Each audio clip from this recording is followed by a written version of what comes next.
I think, like you said, investing in your backyard is a great place to start if you can. Yeah. It worked for me. But it was nice to be able to learn a little bit about how to property manage and how to like deal with those issues that arise. And then now it's helped me make decisions easier with the property managers of like, yes, just fix that for them. Yep.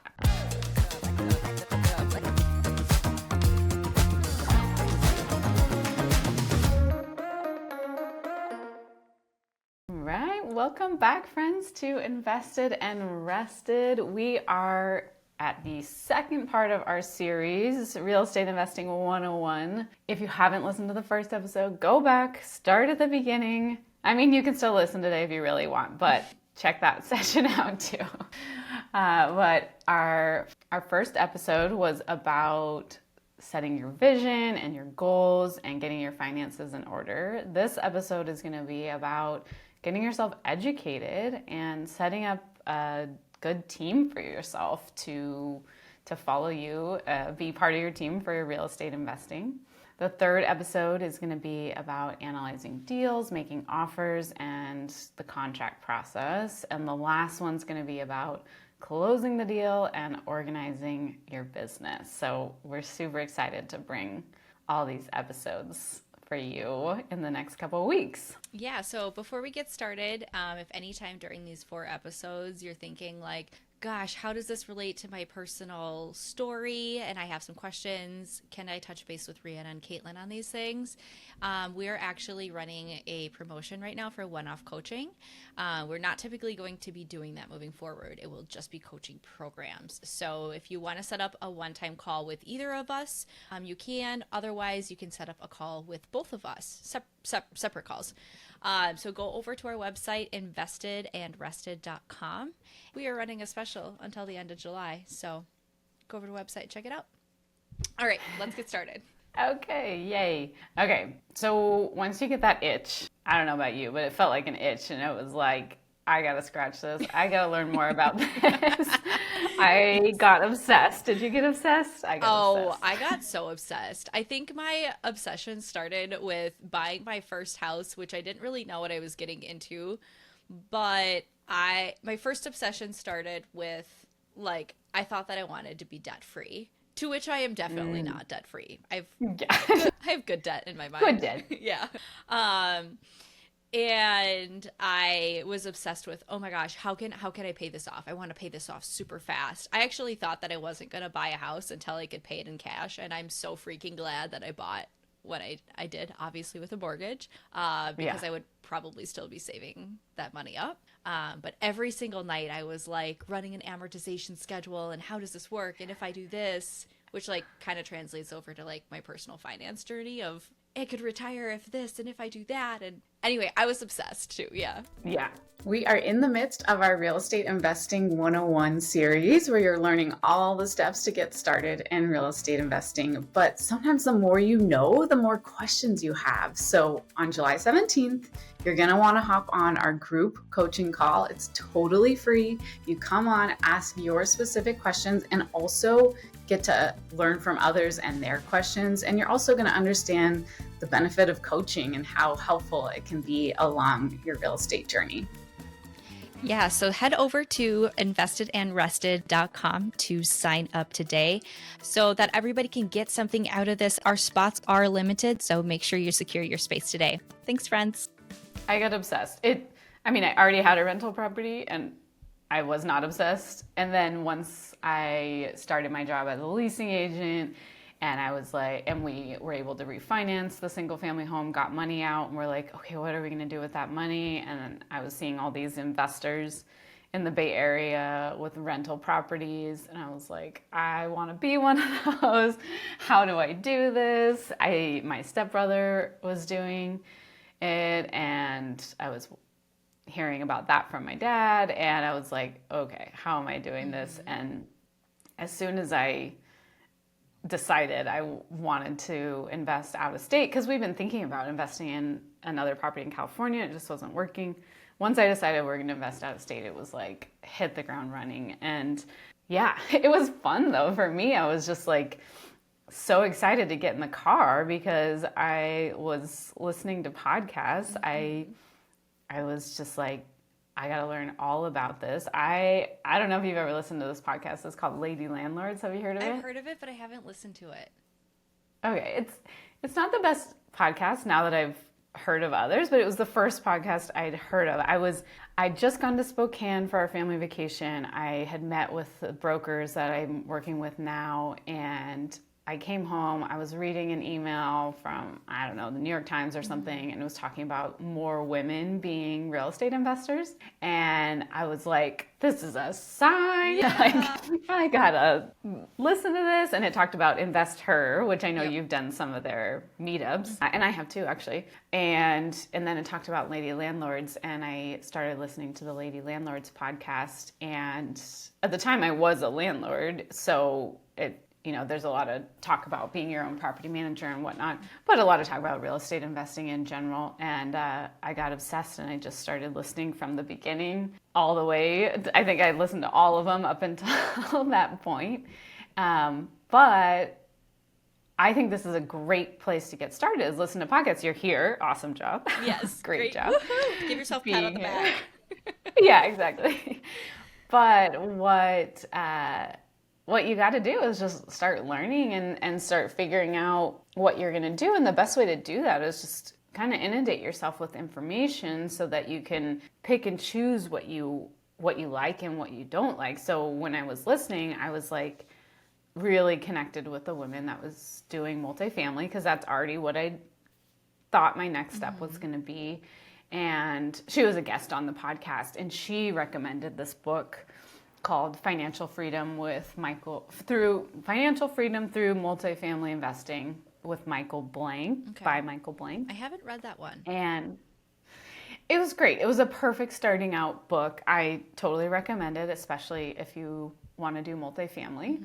It was super easy to read, and it just it gave a nice blueprint of like how to get started. And once I read it, I was like, I can do this, because you could go back to it. You could go back and look at the section of like, okay, how do I analyze a deal? And he had like the napkin version of analyzing a deal. And for those of you that don't know what that means, that's like something you can do in under 5 minutes so that you can analyze while you're looking at Zillow. Yeah. So he talks about the napkin analyzation, and then also how to actually analyze a deal.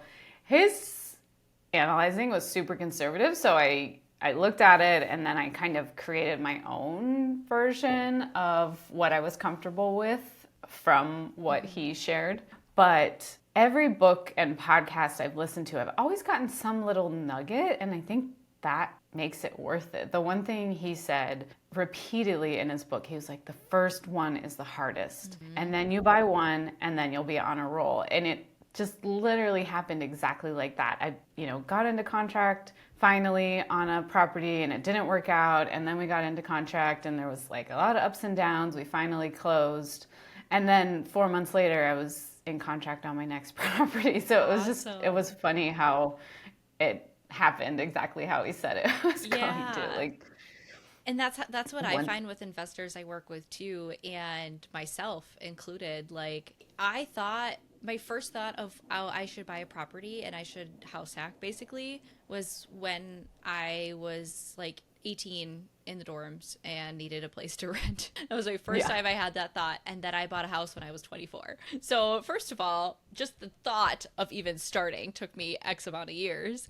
and then getting my first one, it was hard because every little step of it seems overwhelming because it's new, and you're not going to know all of the details that are involved in it, and that's okay. That's why we're going to be talking about collecting your team, because everybody is going to be a part of that process. And then my second one was still a little bit tricky, and then from there I'm like, oh my God, they're still difficult, right? But it's like, money just comes to me. This is way easier now. I have a W-2 job, plus I have this income coming on the side, and then every time I buy a new property, that's just continues to grow. Like, this is awesome. It almost reminds me of a train that's like trying to get started, and it's like the wheels are barely moving. There's so much like power going, but things aren't, you can't feel it. And then all of a sudden, it's just like it's moving totally on its own. And then Yeah. it takes a mile to stop or whatever, however long trains take to stop. Whatever that I know. is. I'm Yeah. like, I only know half of it. It counts, right? It's so true. But yeah, so that was the first book I read. And then everybody on that podcast was talking about Rich Dad Poor Dad. Did you ever read it, Rihanna? I did. I read it a really long time ago, and that's probably where like the entrepreneurial spirit kind of started. But then I got a bunch of W-2s after that. I think because I was a little bit lost, but yeah. Totally. So that book is like, it's like the holy grail in real estate investing. Yeah. I feel like everybody's read it, which I liked the book. I learned, one of the biggest things I learned from it was that owning your own home is more of a luxury and not an investment. And my, favorite finance guy, Ramit, also talks about that, but it like really hit home for me because it's not an income producing asset and you end up spending more money on your home. Just like right now, we're having a guy build us garden beds. We wouldn't do that at a rental. Like you just end up spending more money on your own home.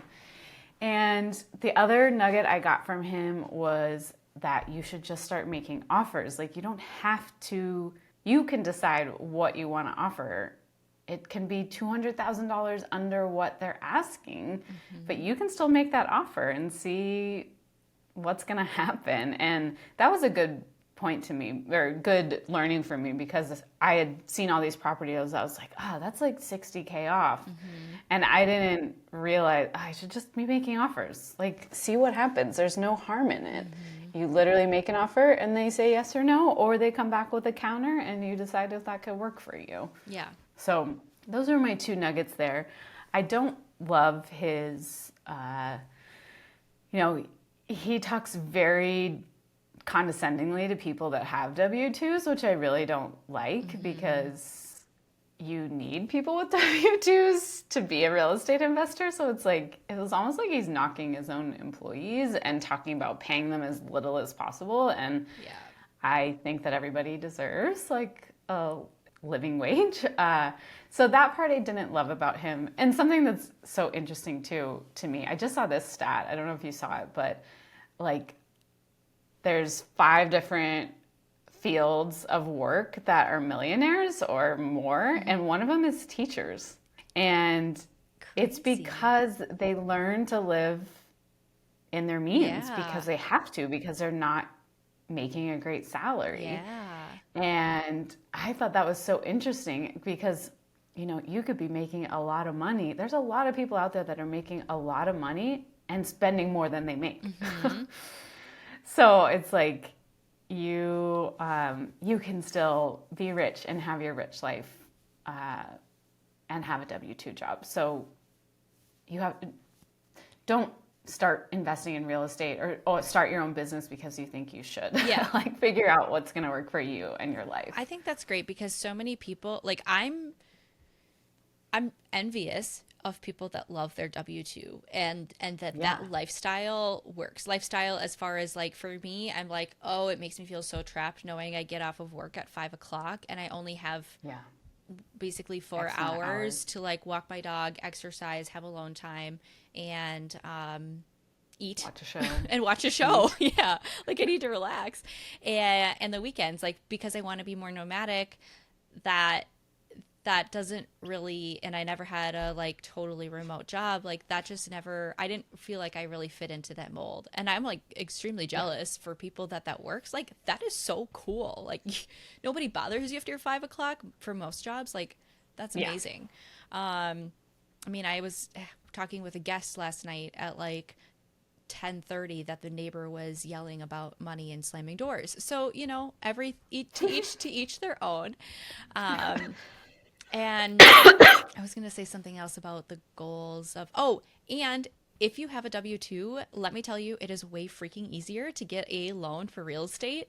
Like, do not rush out. Do what works best for you. The longer you keep your W-2, the way easier it is to get loans. So totally think about that when you're creating your plan too. Yeah, I do all the investing for us, but my husband is the W-2.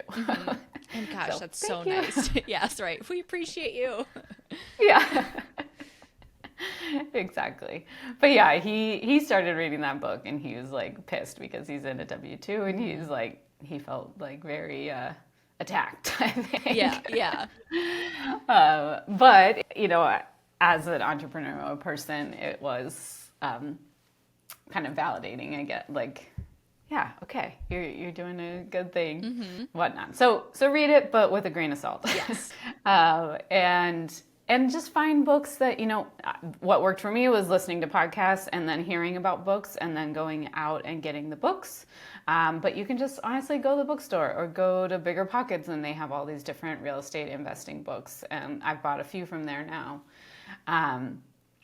But just that's a great place to get started and it's easy. I buy audiobooks too because I'm in the car a lot. Oh, So share with everyone your resource for some of the audiobooks. I forgot the name of it, and I haven't used it yet. oh yeah. I forget that people don't know this, but you can get free books from the library. Say I use an app what? called Go Get Yourself a Library Card and then download Libby. I think there's a couple of them, but Libby's the one that I use and you can get free audiobooks on there and free books for your Kindle too. So if you prefer reading, you can get books that you send to your Kindle. Or even if you don't have a Kindle, if you have an iPad and have the Kindle app, you can send it there. So Love it. yeah, a little money saving hack. Yeah, so I still pay for Audible as well, just because not all of the books are on Yeah. there, and sometimes I want it instantly instead of waiting, because sometimes you have to wait. But I think it's neat. Thanks for but sharing. it's nice. Yeah.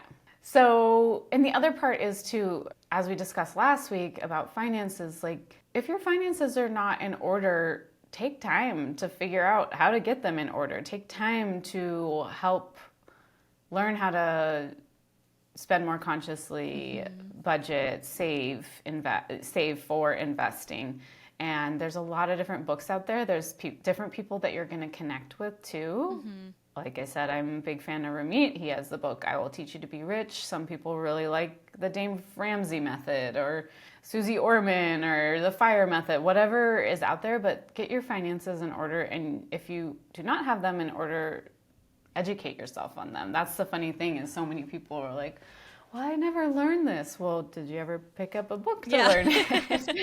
We weren't born knowing, take the guys.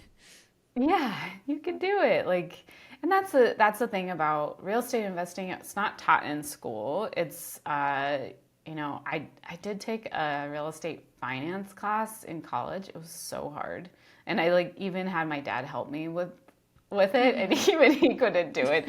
I don't know. It was such a hard class. I didn't get a good grade, but but not very much of real estate is taught in school. Yeah. So you kind of have to do this little makeshift education and figure out how it's going to work with you. And books and podcasts are a great place to get started. There's of course paid coaching programs. Actually, the next thing that I did was then I started getting ads, of course, to all things real estate investing. And I got an ad for the Women's Real Estate Investing Network. They call it REN with a W. And it was like a paid 5-day workshop. And so I learned about every different aspect of different real estate types of investing.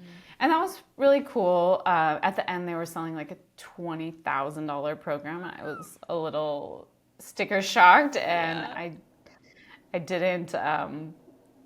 I didn't go for it. Yeah. But I do have, I have my dad. I have a mentor in my back pocket, and that I call all the time. So it's like I am lucky in that sense. So I don't. But if you really connect with somebody that has a program, I think it's a great way to get the help that you need and to make your path go a little bit smoother and a little bit faster too. Yeah, the thing is about books, sometimes books really do lay things out. Sometimes books are to sell a program or to Yeah. just give the very, very basics. And it still feels like after you read the book, you're like, okay, I have some vocabulary down and some very basic things, but I didn't actually get all of the steps. Yeah. And I learned a lot through podcasts too, and I've really relied on a lot of free resources. With that, you are spending more time kind of putting everything together instead of having it be a laid out course. Not that all courses are necessarily going to be super fantastic either, but there are a lot of great ones out there. And there are a lot of great books and a lot of great podcasts, obviously, too. So it's just kind of Yeah.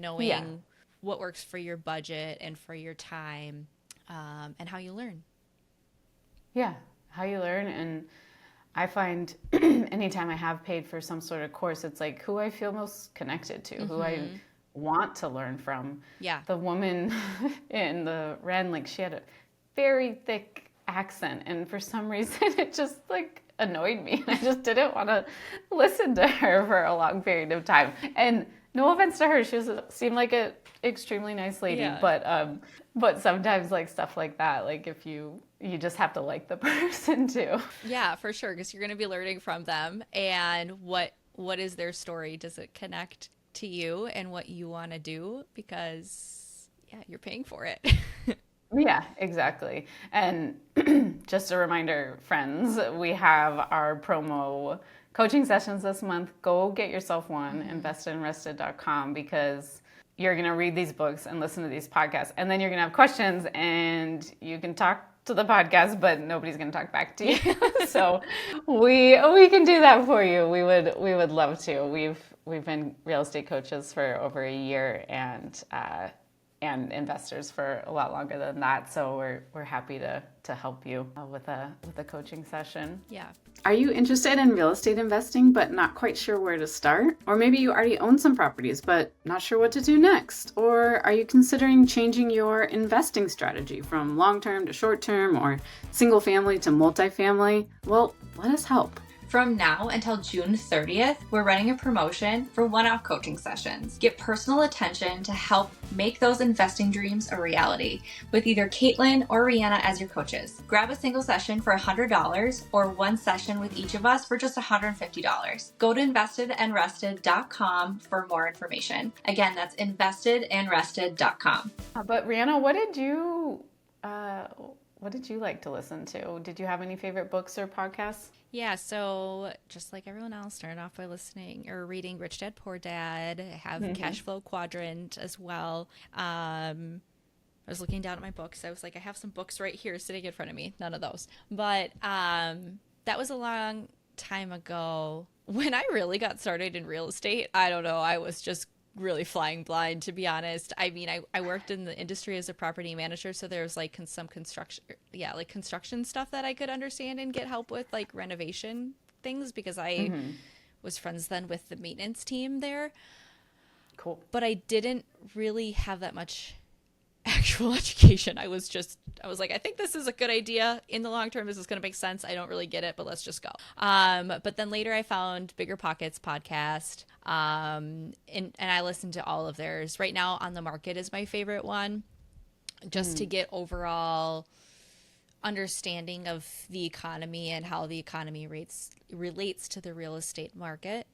Investor, and I like to go to meetups as well. Honestly, when I was in the really thick of it and I was working like 24/7, I wanted to go to meetups, and I wish I took the time to go to more, but now I'm trying to get more involved in like connections and community, because it feels so freaking good to have someone to just ask a simple question to. And that's something that we'll have in our coaching program too, is you'll be able to reach out to us and stuff too in between sessions when you have questions and whatnot, but more to come on that later. Personal Finance Club was, do you know who that is? Okay, so it's this guy who, he actually doesn't invest in real estate, and actually is like, a lot of his posts are about like, don't own a home and why it's not always a great. I think that really depends on the area, and I have a lot of thoughts on that. It's not black and white. There's definitely a lot of in between on that, I think. Totally. But I definitely lean towards buying a home. Again, definitely depends on the area that you're in and what you're buying. But typically, I think it's good too. But listening to him, taking his course was super benefit, and I still recommend it to this day. I actually talked with a couple people over the weekend and sent his information. I was like, you guys got to take this course.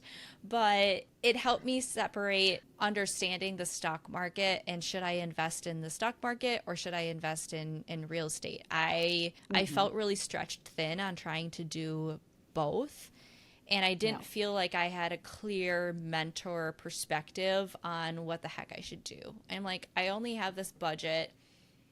If I stretch it out a little bit, half and half, where is that going to get me? And I feel like then I'm not really doing anything, similar to if you're going to pay off all your credit cards at once, or not at once, excuse me, one at a time or a little bit towards each one. So that really, it has nothing to do with real estate investing. It just has to do with investing in low-cost index funds. It's a very low-cost course. But from there, I was able to differentiate long-term what it would look like with investing in real estate or only investing in the stock market. I don't plan on only doing real estate. I like the stock market as well, but I really needed to just fully dive into one of them, and taking this course really helped me do that. He's not paying me to say this either. I don't have a discount code or anything, but I just really liked it. We should get one. I know, right? That's awesome. Yeah, we both listened to you brought me onto the Money with Katie show. Yes. That's a good one too. Yeah, I love Money with Katie, and I don't listen to her podcast as much as I just follow her on Instagram. I was on her email list for a little bit. I kind of go on and off of people's email lists. I have too many emails. But like I only like them every once in a while. But she has a new show called Bossy with Tara Reid, and I just think that those two complement each other so much, and they talk about owning businesses and struggles that they've had and what they're working on. Sometimes they have guests on as well, or sometimes it's just episodes with those two, but you can see how much work they put into it, and I love it. Yeah. We'll have them on someday too. So there's so many many good ones out there, and like you, I've done some real estate investing meetups as well. I went to one in San Francisco a few months ago, and that was just women, and then I went to one in Oakland, and both were good. I feel like sometimes, no offense guys, but like I've met a lot of male real estate investors, and it just feels like they're annoying.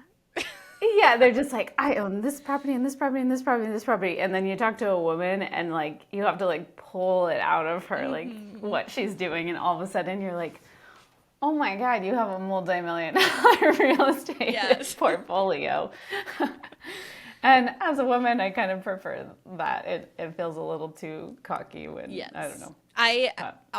And we don't hate men. Men are fantastic. No. We love you. But every woman that goes to other female-only meetups, they all say the exact same thing. They're like, oh, the vibes are just different. The kinds of conversations you have. Everyone is just walls down and so kind and looking to actually help each other.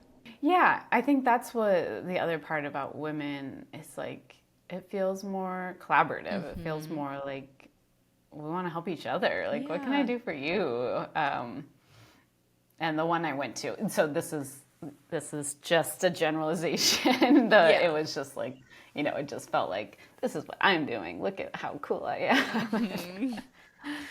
100%.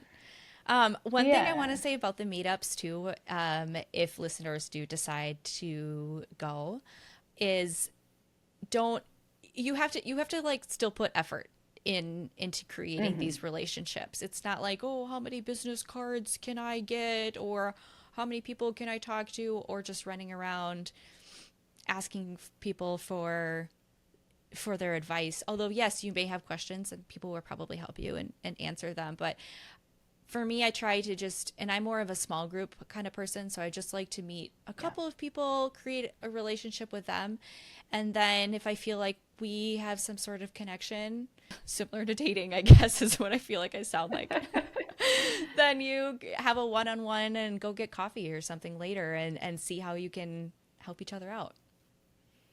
Totally. And that's another thing I've done is coffee dates. Like I said, my stepbrother's in real estate investing, and I don't know him very well. Like our parents got married like 5 years ago, and we're both have our own families. We don't live in the same city, so we've only probably seen each other like 5 to 10 times.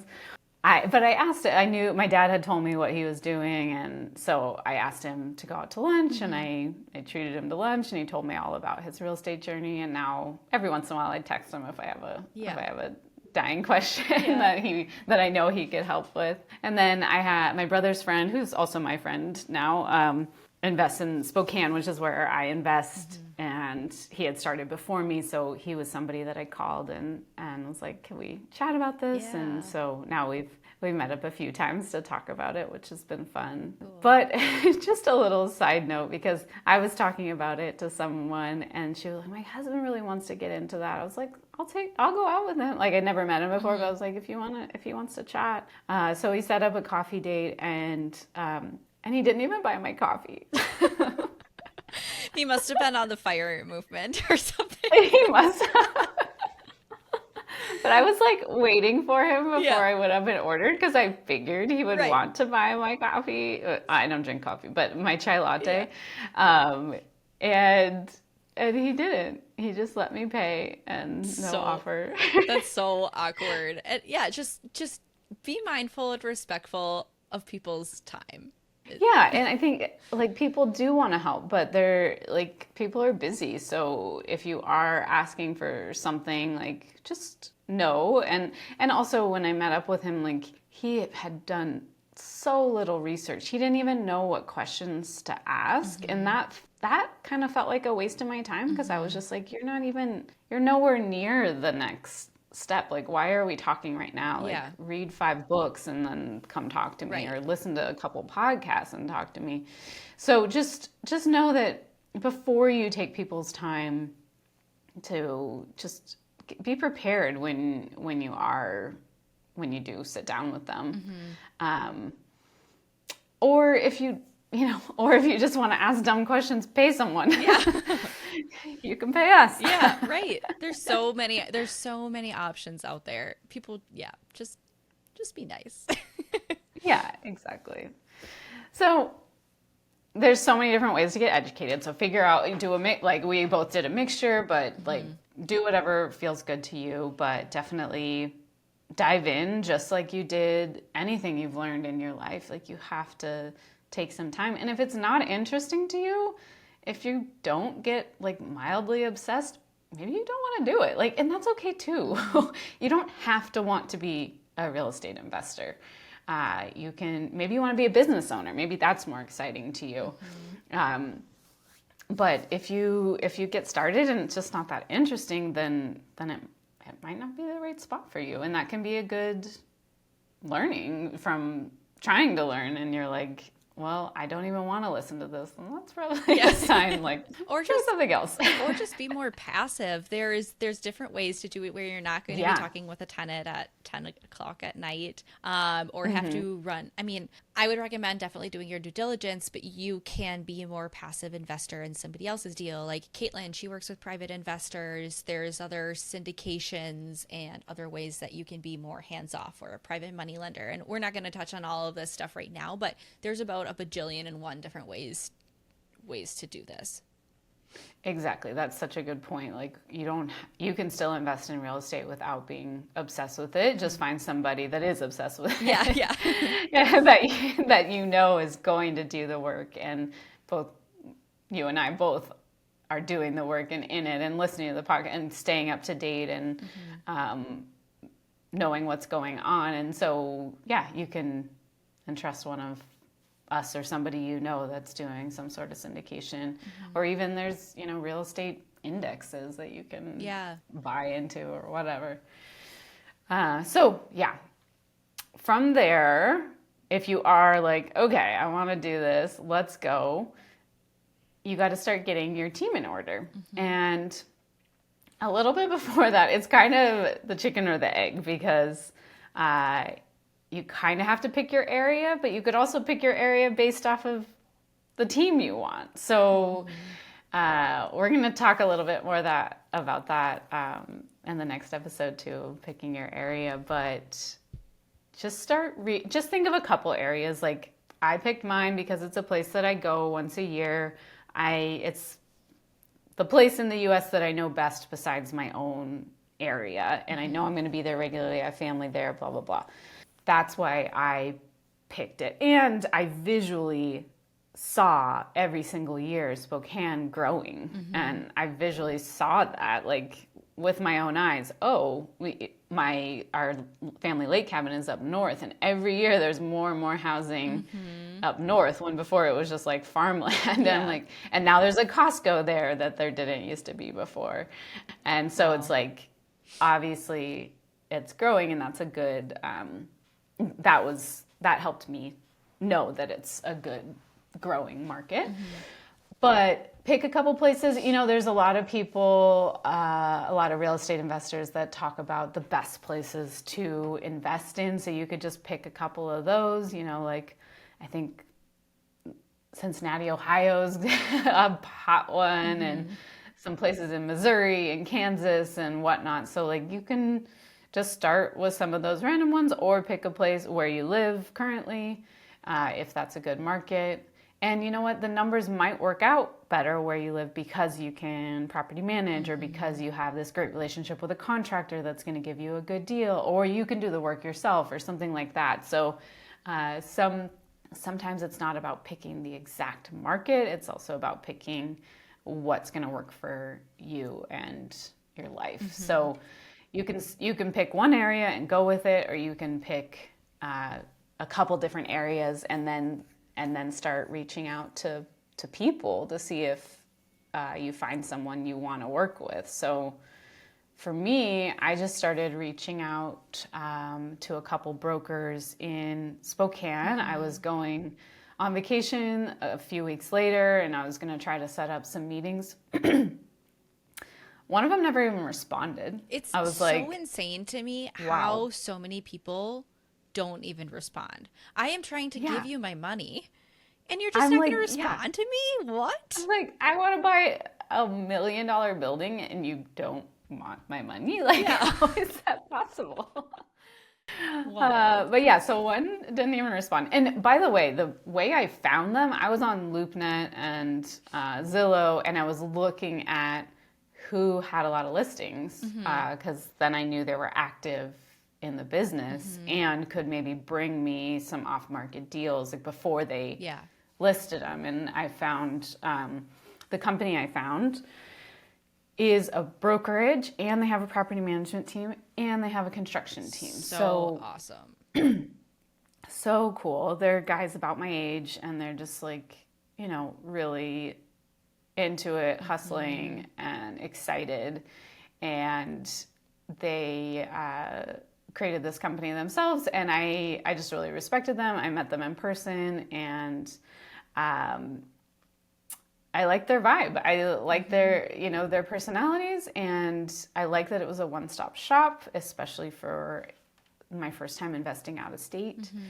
And that just a little side note, like you can decide where you want to invest based off of the people that you like. Like if you like you're like, oh, I'm going to be excited to work with this person. I'm going to be excited to talk to this person on the phone.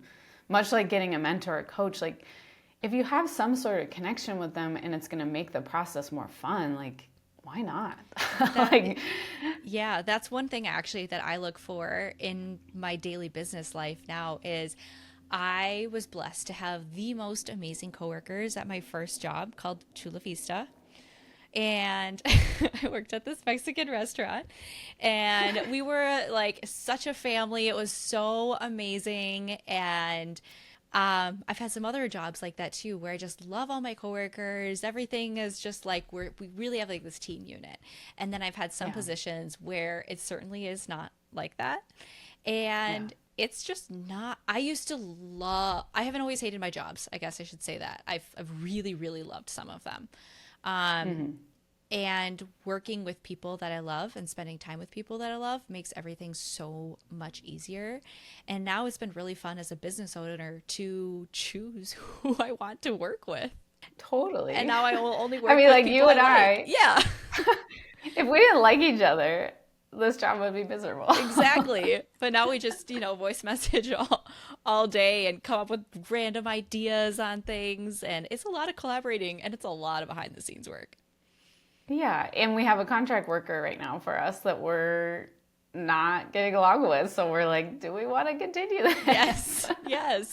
Because we want to work with people we like and Yeah. make everything collaborative and more cohesive. Yeah, exactly. So you are allowed to pick people you like and get a good feeling about, and trust your gut on those. Like if you Yes. leave feeling like that was great, yes, brokers are salespeople, so they can definitely work some magic as well. But still, you know, just different. You'll pick up on different Yeah. things, and my broker has a small child, a year younger than my youngest, and just little stuff like that you connect on, and want to. You can have quick little chats Right. about your kids and their milestones and whatever while you're working on something, and Yes. that's a cool way to make this more fun. But besides that, we talked about lenders already. You definitely gotta reach out to some different lenders. You can do local lenders of the area. You can also try the lenders where you live. Granted, not all lenders have licenses in multiple states if you're investing out of state, so just be aware of that. And also construction companies, start talking to some general contractors and some property management companies. If you are not going to property manage yourself, you want to have a good property manager because I've heard some horror stories. I talked to a guy at a wedding a few months ago. No, it was over a year ago now. And he bought this building. It was a big building. And the property managers were supposed to be increasing the rent each month and filling all the vacancies. And they weren't doing their job. And so when it was time for him to refinance, he was doing private money lending. When it was time for him to refinance and pay back his private money lenders, he couldn't get the appraisal that he needed to refinance and get the money out to pay back his private money lenders because they hadn't increased the value of the property. And he was working on, I think part of it was his own fault. He was working on too much stuff and not being on them. Yeah. I think something that I'm like checking in with my property managers regularly. They're good at their job, but it's like nobody cares as much as you do. Yeah. So you have to find people, but these property managers, they're great. They are the ones that I'm working with. They are increasing the rents regularly. They fill the vacancies quickly and keep me up to date. And so finding that is great. Something I've looked for is like the Google reviews are also from the tenants and who are living there. Because right now as a leasing agent, they're like, coming to one of my properties and they're like, the property manager isn't blah, blah, blah. And I'm like, no, the owner's the property manager. I'm just the leasing agent. Yeah. And they're like, oh, phew, I hated that company. And they're literally leaving where they're living because they hated the company so much. Yeah. And that's a big deal because you want tenants to stay, number one, and you want them to be happy. You want them to request maintenance when something's wrong and know that it's going to be maintained. Otherwise, you're going to get way bigger problems later. So those are all people that you should start interviewing and thinking about because finding a great property management company could help you decide what area to invest in. Yeah. So that's what I mean by the chicken or the egg is okay, I feel super confident in this property management company. Now I got to find a broker that can help me buy a place. So there's not an exact first step when creating your team and figuring out the area you want to buy in. Yeah, I like to start, if you're able to start into your backyard, I think that's great because you can be more hands-on and learn more. Like you and I already had a real estate background when we started. Some people don't. So it's nice that they can at least go meet the contractor and do some of these things in person. If that's what they, if, you know, even if they're not the property manager, you can just actually make sure that the grass is being mowed because you're actually driving by and keeping an eye on it. Then I like to go to, well, where do you know? Like, you knew Spokane. I'm from a different, I actually don't own anything there, but I'm from a different city. I've lived in a couple other cities. So those were areas that I was kind of curious about. And yeah, if you already know somebody who's investing in real estate somewhere else, can you ask them if they like their contacts? Or yeah, maybe you already have an idea on where you want to go and then look from contacts from there. Yeah, exactly. I think, well,